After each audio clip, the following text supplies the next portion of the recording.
Meus irmãos, estamos numa série de mensagens com o tema Vida Exemplar. A semana passada nós falamos, essa série de mensagens, ela é baseada na primeira epístola de Pedro, e na semana passada nós falamos sobre a vida exemplar pessoal, relembrando rapidamente que Pedro escreveu essa carta possivelmente preso em Éfeso, e ele escreveu para as comunidades cristãs da Ásia Menor, hoje a atual Turquia.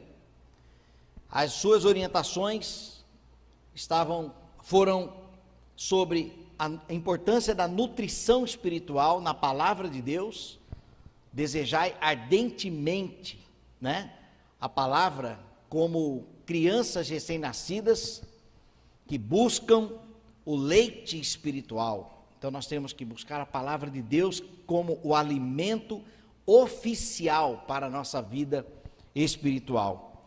Ele falou também sobre a importância da renúncia, dito ali como os sacrifícios que são agradáveis a Deus. Os sacrifícios de hoje, eles não são mais sacrifícios de animais, mas são sacrifícios espirituais, ou seja, quando nós renunciamos àquilo que desagrada a Deus, nós estamos oferecendo um sacrifício ao Senhor, ou seja, toda renúncia cristã, ela gera um louvor ao Senhor. Deus recebe como um sacrifício agradável a Ele.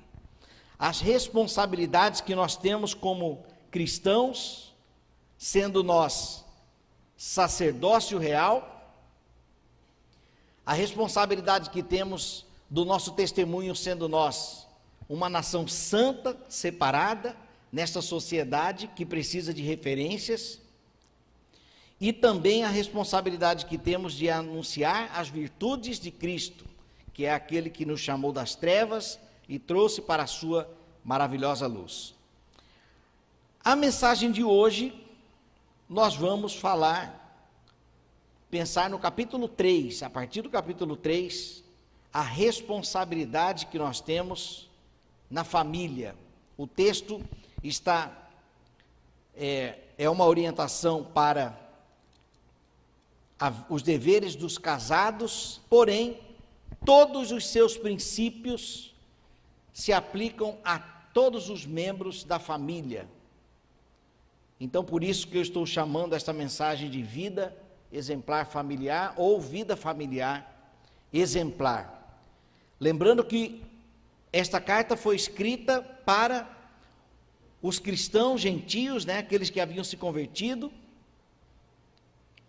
que não criam, não eram judeus, que não criam em um Deus, não eram dependentes de nenhum Deus, mas que conheceram ao Senhor e por causa da fidelidade ao Senhor estavam sendo perseguidos. Então a orientação de Pedro é nesta perspectiva, No capítulo 3, o Pedro trata do relacionamento matrimonial neste princípio. A palavra é dirigida para as esposas de maridos pagãos e também maridos cristãos, mas que estão ali casados com esposas pagãs. Os seus princípios são fundamentados na verdade, que são aplicáveis a todos os cristãos, e nesta mensagem eu falarei sobre as 4 verdades para uma vida familiar exemplar. Vamos ler então o texto, versículo 1 até o versículo 7. 1 Pedro capítulo 3, versículo 1 ao versículo 7. No telão diz assim: do mesmo modo, mulheres, sujeitem-se cada uma a seu marido, a fim de que, se ele não obedece à palavra, seja ganho sem palavras pelo procedimento de sua mulher, observando a conduta honesta e respeitosa de vocês. A beleza de vocês não deve estar nos enfeites exteriores, como cabelos trançados e joias de ouro ou roupas finas. Ao contrário, esteja no ser interior que não perece, beleza demonstrada num espírito dócil e tranquilo, o que é de grande valor para Deus. Pois era assim que também costumavam adornar-se as santas mulheres do passado, que colocavam sua esperança em Deus. Elas se sujeitavam cada uma a seu marido, como Sara, que obedecia a Abraão e o chamava Senhor. Dela vocês serão filhas, se praticarem o bem e não derem lugar ao medo. Do mesmo modo, vocês, maridos, sejam sábios no convívio com suas mulheres e tratem-nas com honra, como parte mais frágil e coerdeira do dom da graça da vida, de forma que não sejam interrompidas as suas orações. 4 verdades sobre a vida exemplar na família, segundo as orientações aqui de Pedro. A primeira verdade é que a vontade de Deus é a genuína conversão de toda a família. Deus deseja que todos os membros da sua família sejam salvos. Nós podemos afirmar isto a partir do versículo 1, quando diz: mulheres, sede vós igualmente submissas a vosso próprio marido, para que, se ele ainda não obedece à palavra, seja ganho, sem palavra alguma, por meio do procedimento da sua esposa. Este seja ganho nos apresenta então este desejo de Deus. A orientação de Pedro para estas mulheres que tinham seus cônjuges ainda não convertidos era justamente para que Deus pudesse trabalhar no ambiente familiar, para que houvesse então a conversão também do cônjuge, aqui do seu esposo. Quando o texto diz, para que seja ele ainda, para que, se ele ainda não obedece à palavra, essa palavra é justamente a palavra de Deus, ou o Evangelho. E quando ele diz também que seja ganho sem palavra alguma, está referindo também aqui ao procedimento, no caso da esposa, que já é cristã, mas, como eu disse, são lições que se aplicam a todos os membros da casa. Se o esposo se a esposa ainda não é convertida, cabe ao esposo esta missão de ganhar a sua esposa também pelo seu procedimento. Agora, por que eu não afirmo sem palavra alguma? Os irmãos vão me compreender. No contexto aqui do mundo antigo, quando a mulher se convertia, ela não contava para o seu esposo.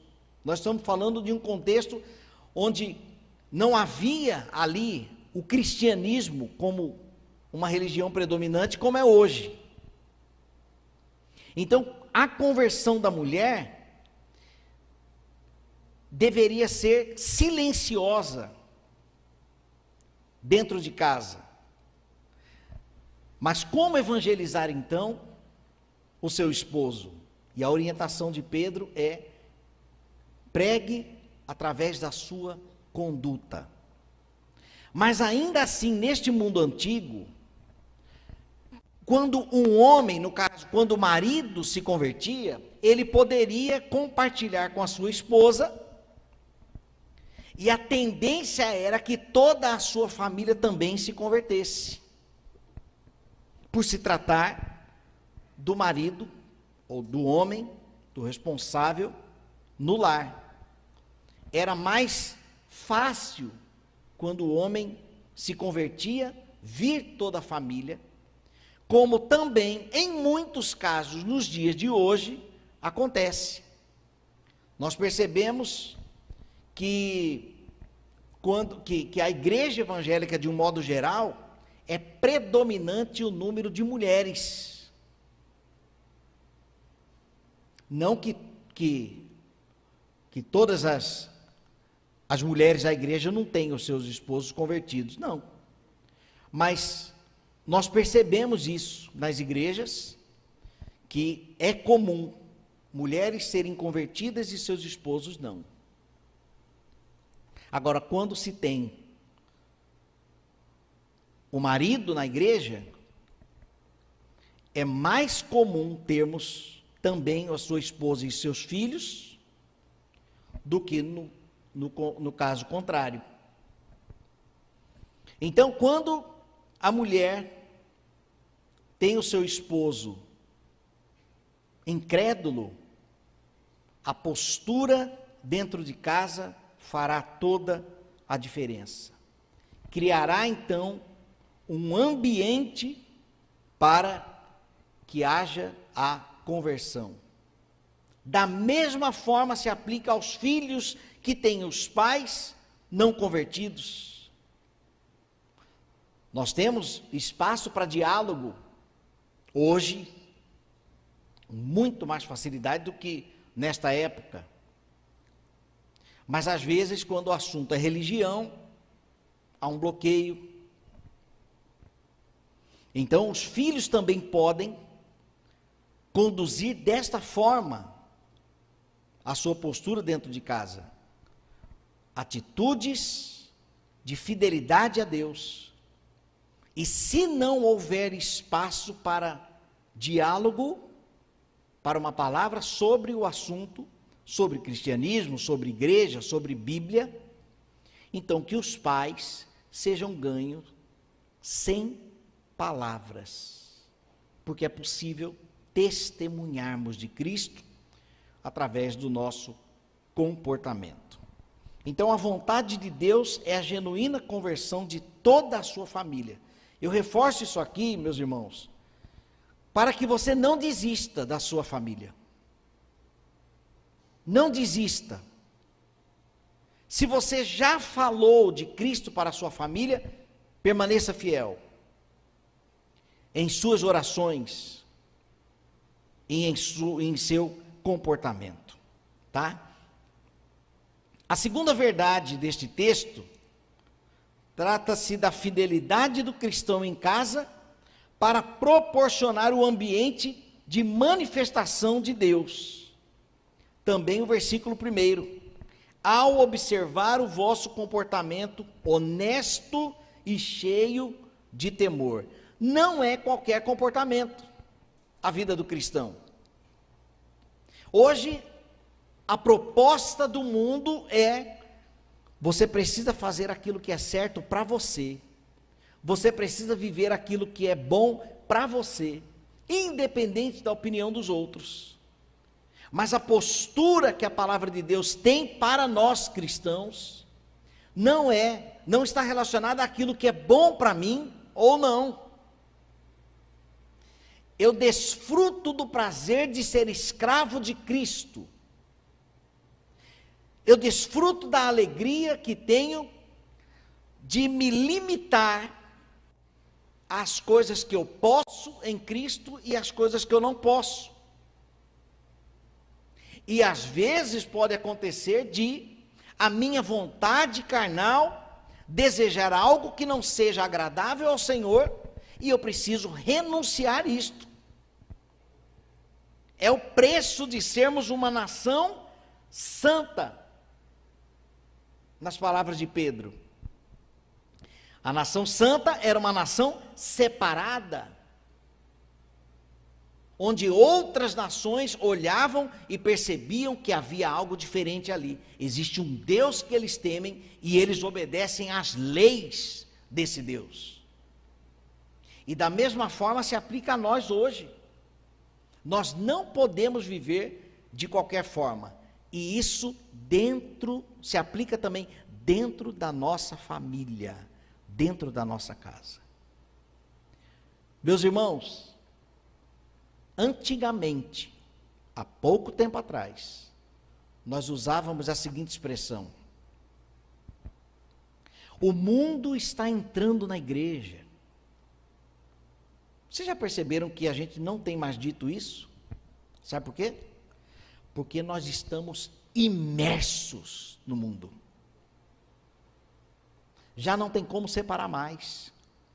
Porque antigamente estar no mundo, o mundo estar entrando na igreja, estava relacionado às músicas, às condutas, às ideologias. Mas hoje, com os dispositivos nas mãos, celulares, o acesso a todo tipo de informação, a verdade é que nós estamos completamente imersos no mundo.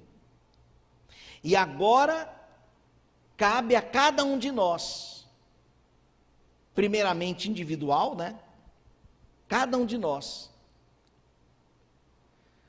optarmos pela fidelidade ao Senhor. Segundo, nós como pais, discipularmos os nossos filhos, para que eles tenham a postura de fidelidade ao Senhor, porque não tem como mais separar, nós estamos imersos no mundo, imersos. Ou nós decidimos assistir aquilo que agrada ao Senhor, ler aquilo que irá alimentar o nosso espírito, andar com pessoas que irão contribuir para a nossa transformação, ou para a nossa fidelidade ao Senhor, para que a fidelidade seja cada dia mais, para que a fidelidade seja cada dia mais real.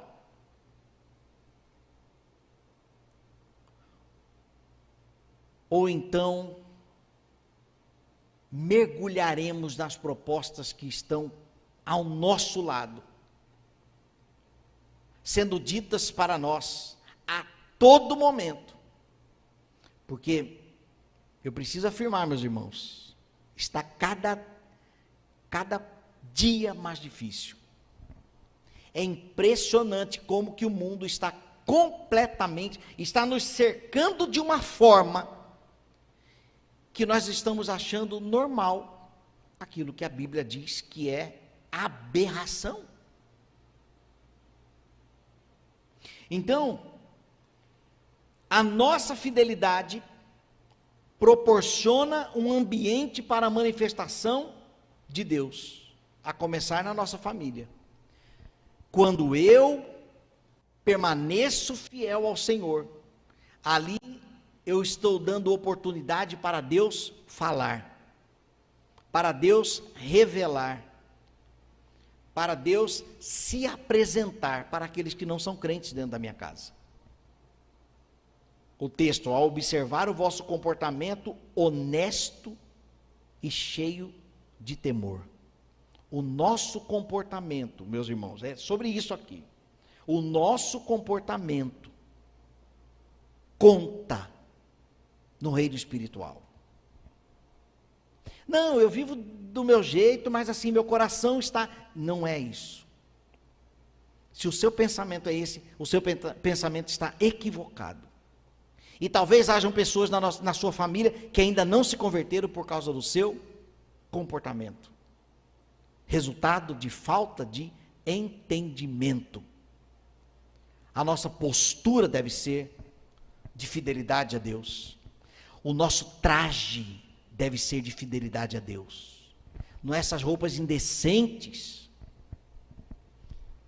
irmãs de barriga de fora, de roupa com a calça, parece que foi calça a vácuo, de tão apertada que é as roupas, desenha o corpo inteirinho. A atitude de mentirinhas, olhares sensuais, comportamentos que não demonstram nenhum tipo de temor a Deus, não se preocupa com o que Deus vai achar. Hoje em dia não se preocupam nem com o que o pastor vai achar. Imagine, Deus, o pastor a gente vê, Deus a gente não vê.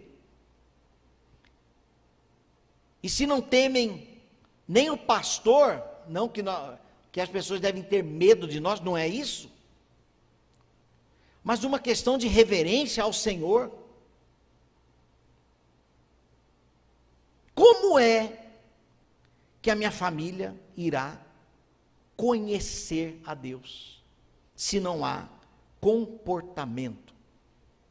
Porque só palavras, eu tenho dito isso aqui, as pessoas estão cansadas, não se trata de conhecimento, palavras, mas de comportamento, dia a dia. E meus irmãos, dói, porque exige renúncia. Mas a boa notícia, como eu disse na semana passada, é que todas as nossas renúncias, para agradar ao nosso Deus, Ele aceita como uma oferta agradável a Ele. Então as nossas renúncias se convertem em bênçãos para nós, como se fosse em créditos com Deus. Então, nós precisamos ser fiéis em casa também, seja marido, seja esposa, seja filhos, nós precisamos ser fiéis para que haja um ambiente onde Deus possa falar, se revelar. E a nossa fidelidade fará com que Deus trabalhe na mente daqueles que ainda não são convertidos, e eles vão olhar para nós, existe alguma coisa diferente aí. Mas esse mistério cabe ao Senhor, que nem a psicologia vai explicar, né, pastor Messias? Nem a psicologia vai explicar. A nossa fidelidade ao Senhor irá proporcionar conversões. Aqui é do céu, é o Espírito de Deus quem faz a obra. Mas será que nós temos sido fiéis para proporcionar o devido ambiente para que a nossa família se converta? E aí eu posso me estender também às famílias, irmãos, sobrinhos, os tios, né? Quem sabe os avós. Será que eu tenho proporcionado esse ambiente? Eis a minha missão. Eis a minha missão. A terceira verdade é esta: a paz no lar é característica da vida exemplar da família, ou na família. O versículo 4 diz: seja, porém, o homem interior do coração unido ao incorruptível trajo de um espírito manso e tranquilo. Agora vem aqui a forma que nós devemos agir dentro de casa, que é de grande valor diante de Deus. Pedro faz uma comparação da beleza exterior com a beleza interior. A beleza exterior, frisado dos cabelos, com decorações de ouro, com vestimentas, tudo isto ele diz que é perecível, tudo isso passa. Vã é a formosura, diz a palavra de Deus. A beleza, uma hora ela acaba. Mas aqui, Pedro está dizendo que a beleza no lar, a beleza no casamento, no relacionamento, está relacionada a uma vida de paz, resultado de um espírito manso e tranquilo. Ou seja, o nosso caráter, né? O homem interior do coração é que deve predominar, unido ao incorruptível trajo do espírito manso e tranquilo. Nós precisamos depender ou aprender a depender do Senhor para isto. E volto na palavra-chave, renúncia.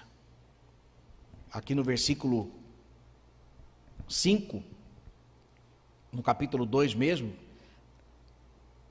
também vós mesmos, como pedras que vivem, sois edificados casa espiritual para serdes sacerdócio santo, a fim de oferecerdes sacrifícios espirituais agradáveis a Deus por intermédio de Jesus Cristo. Então, meus irmãos, o nosso espírito, o espírito manso e tranquilo, é possível vivenciarmos de mãos dadas com o Espírito Santo de Deus. E no momento em que decidirmos ou desejarmos agir na carne, talvez na gritaria, talvez nas imposições, talvez na pressa de que a coisa seja feita logo, ou egoísmo, porque tem que prevalecer o meu jeito. Quando a carne quiser gritar, nós temos que lembrar que o meu silêncio proporcionará um ambiente de tranquilidade, mansidão,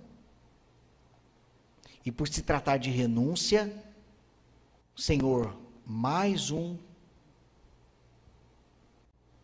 oferta sendo entregue a Ti.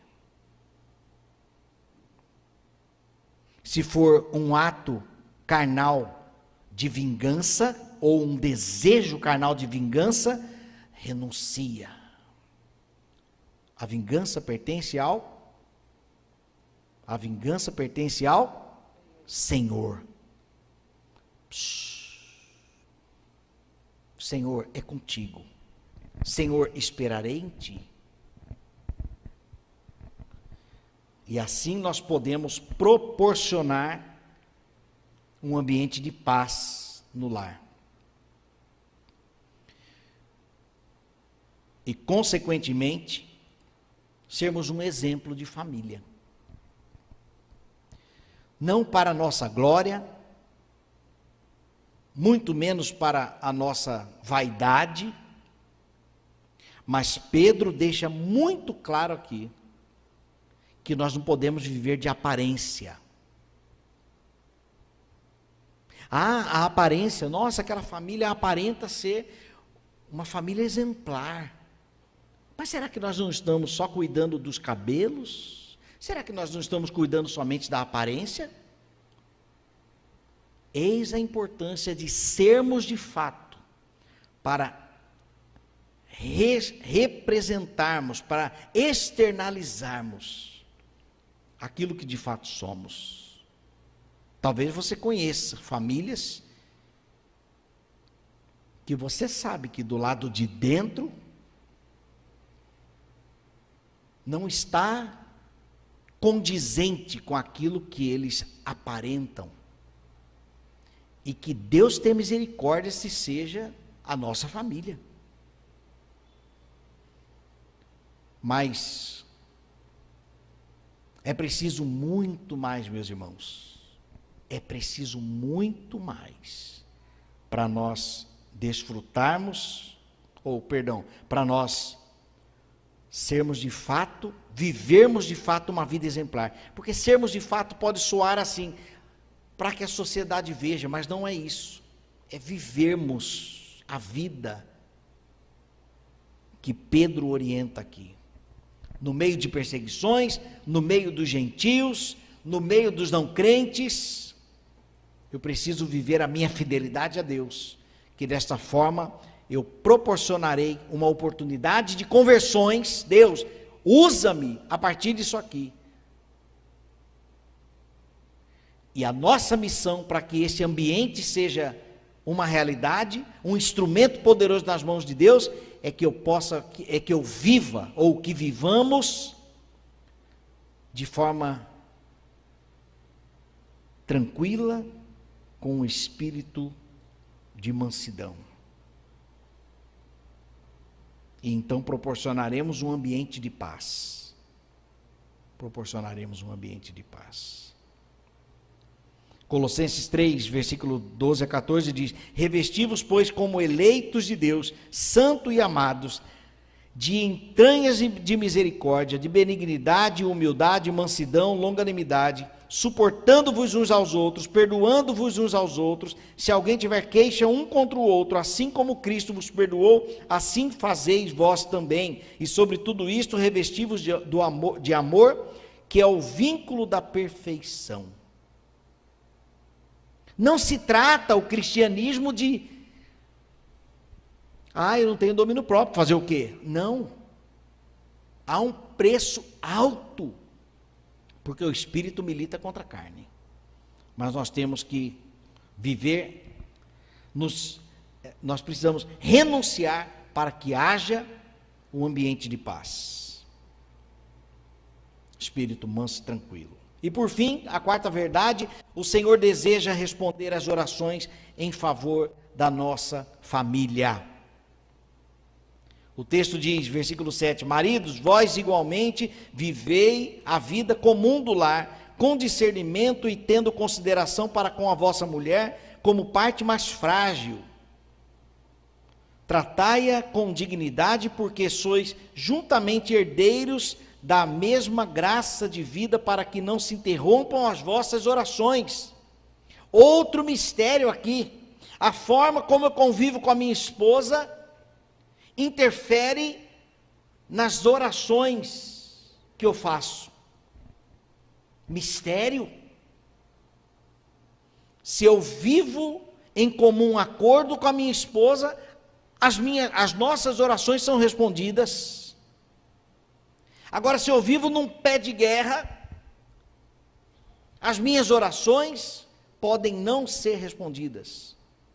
Se tratando de um casal onde um é crente, outro não é, o crente precisa manter-se fiel, de mãos dadas com o seu cônjuge, que não é convertido, ou de mãos dadas com seus filhos, que não são convertidos, ou de mãos dadas com seus pais, que não são convertidos, e viver a vida de fidelidade ao Senhor, para que as nossas orações sejam respondidas.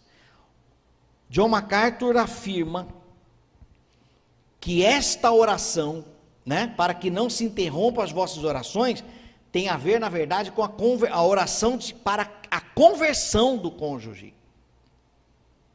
Aqui o cinto aperta ainda mais, porque o texto, então, estaria nos dizendo que a conversão, ela depende da ação do Espírito e depende aqui entre aspas, tá? Eu não estou colocando no mesmo pé de igualdade, que a teologia não afirma isso. Mas Deus tem o seu papel, mediante o Espírito, e nós temos a nossa missão de fidelidade para contribuir para aquela conversão. Não que nós sejamos como uma condição para a conversão. Entenderam, né? Mas o Senhor deseja responder às orações em favor da nossa família. E a orientação que Pedro tem aqui para os esposos é que vivam uma vida comum do lar. Como? Com discernimento, ou seja, entendimento, tato ao lidar com a esposa, porque a verdade é que nós homens, temos uma forma mais objetiva de tratar as coisas, uma forma mais direta de falar sobre problemas, e às vezes até uma forma mais agressiva. Às vezes eu converso com meus dois irmãos, nós temos um grupo no WhatsApp, eu e meus dois irmãos, o Wilson e Tiago, e às vezes a Priscila, minha esposa, ela olha a gente conversando assim, ela fala assim, credo, mas só que vocês falaram assim, será que um não vai ficar? Eu falei assim, amor, isso aqui nós estamos nos amando aqui, é assim, a gente se comunica assim, a gente se entende, não tem nada fora do normal, não. Da mesma forma, às vezes, quando a gente está lidando com um outro homem, no caso, uma conversa e tal, nós somos muito mais objetivos. Mas é por isso que Paulo fala assim: maridos, a sua esposa não é homem para você se tratar de qualquer jeito. Não que o nosso relacionamento seja de qualquer jeito, mas os irmãos estão entendendo, né? Nós somos mais objetivos no tratar. Mas Pedro, o que ele diz aqui é: maridos, vivam a vida comum do lar com discernimento, com cuidado com a sua esposa. E ainda ele usa o termo aqui, para com a vossa mulher, como parte mais frágil. O feminismo diabólico do mundo de hoje nunca vai aceitar um versículo desse. Mas a mulher deve ser tratada como uma parte mais frágil, porque de fato no sentido, não que a mulher é inferior, mas que a mulher, ela sente mais nas palavras. Basta, inclusive na palavra certa, mas o tom errado, o coração já dói. É neste sentido que Pedro está dizendo. A mulher como uma parte frágil. Então, maridos, cuide na forma de falar, esta orientação, mas que também se aplica ao contrário. Da mesma forma, a esposa, no cuidado, no respeito, da forma de conversar com o esposo, e que se aplica também aos filhos e aos pais. Então, a nossa forma de tratar dentro de casa deve ser com entendimento e com tato no lidar. Esta é a quarta verdade deste texto. Tudo para que não se interrompam as nossas orações. Ou seja, uma família que sabe conviver com respeito tem as suas orações respondidas. Um casamento onde há respeito no trato proporciona para que as orações sejam respondidas. E é desejo do Senhor responder às nossas orações. Para concluir, meus irmãos, eu gosto de recapitular, tá? Deixa eu recapitular aqui. A primeira verdade é que a vontade de Deus é genuína, a vontade de Deus é a genuína conversão de toda a sua família, não desista dela. A fidelidade do cristão em casa proporciona o ambiente para a manifestação de Deus, proporciona o ambiente.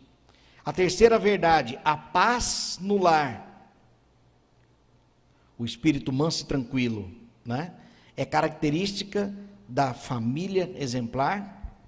E por fim, o Senhor deseja responder às orações em favor da nossa família.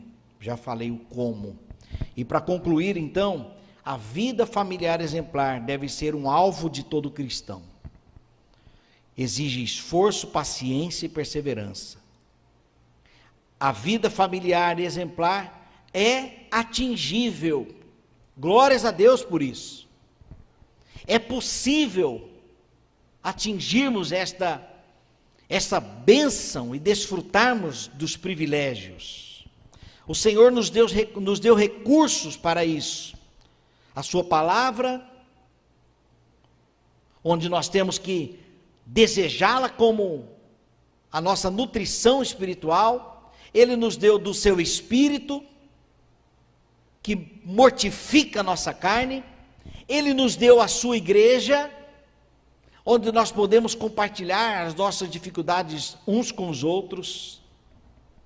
E a vida exemplar, familiar, é de total interesse do nosso Deus. Ele quer resgatar os perdidos da nossa casa. Ele quer reconciliar aqueles que estão divididos. E Ele quer restaurar por completo o nosso lar. Como diz o pastor Paulo Sérgio, esta mensagem ela só pode ir até aqui. Agora é a nossa missão contínua de sermos fiéis ao Senhor. e de termos cuidado na forma, no nosso comportamento e na forma de lidar com com a nossa família, com todos os membros da nossa família. Encerro esta mensagem com um texto de Mateus, capítulo 7, versículo 24 a 27. Jesus disse: todo aquele, pois, que escuta estas minhas palavras e as pratica, será como um homem prudente que edificou a sua casa sobre a rocha. E desceu a chuva, e correram rios, sopraram os ventos, e combateram aquela casa, e não caiu, porque estava edificada sobre a rocha. E aquele que ouve estas minhas palavras e não as cumpre, será comparado a um homem insensato, que edificou a sua casa sobre a areia. E desceu a chuva, correram rios, sopraram os ventos, combateram aquela casa, e caiu, e foi grande a sua queda. Meu irmão, minha irmã, como está a sua casa? Como está a sua família? Como está o relacionamento no seu lar? O que está precisando ser corrigido? Se vocês ainda não desfrutam dos privilégios de uma família exemplar. Família exemplar, meus irmãos, é aqueles que andam continuamente de mãos dadas com o Senhor e têm recebido os privilégios que Ele pode proporcionar. Quais? Não sei. Aí é Ele quem vai derramar, ou é Ele quem derrama sobre cada família. Mas você vai voltar hoje para sua casa com este barulho, essa mensagem como um barulho para te incomodar. Como está a sua casa e o que você pode fazer para mudar esta realidade? A resposta está aqui, ó. A resposta está aqui. Renúncia, mansidão, o meu comportamento, o seu comportamento dentro de casa deve ser como a nação santa. O seu comportamento, a sua postura de mansidão e tranquilidade. Deixe-me incluir, tá? O meu comportamento, a minha postura, a nossa postura de mansidão e tranquilidade. E respeito no relacionamento um com o outro. Ah, mas na minha casa ninguém faz isso. Comece por você. E vou além aqui, viu? Talvez o diabo diga para você, primeiro, que não tem jeito. Segundo, vai demorar demais para perceberem a diferença. Mentira. Comece hoje. Comece hoje. E 1, 2 ou no máximo 3 dias, as pessoas já irão, a sua família, as pessoas da sua casa, irão perceber que alguma coisa está diferente. Talvez até brinquem, né? O que está acontecendo agora? Você está renunciando, oferecendo sacrifícios agradáveis a Deus, e Ele te honrará. É dever de casa, viu? É dever de casa. Não é ouvir o sermão e ir embora. Agora, e continuar do jeito que está. É dever de casa. É dever de casa. Vamos orar? Ó Deus, em nome de Jesus, nós te louvamos porque é atingível a bênção plena em nosso lar. Apesar das nossas imperfeições, dos nossos pecados, apesar dos nossos erros e fraquezas, mas Pedro nos lembrou de que é possível criarmos um ambiente propício para a tua intervenção, para a conversão, reconciliação e restauração. Ajuda-nos, ó Deus, a começar em mim. Ajuda-nos a começar em cada um de nós, para que a nossa família seja uma família exemplar. Em nome de Jesus. Amém. Graças a Deus.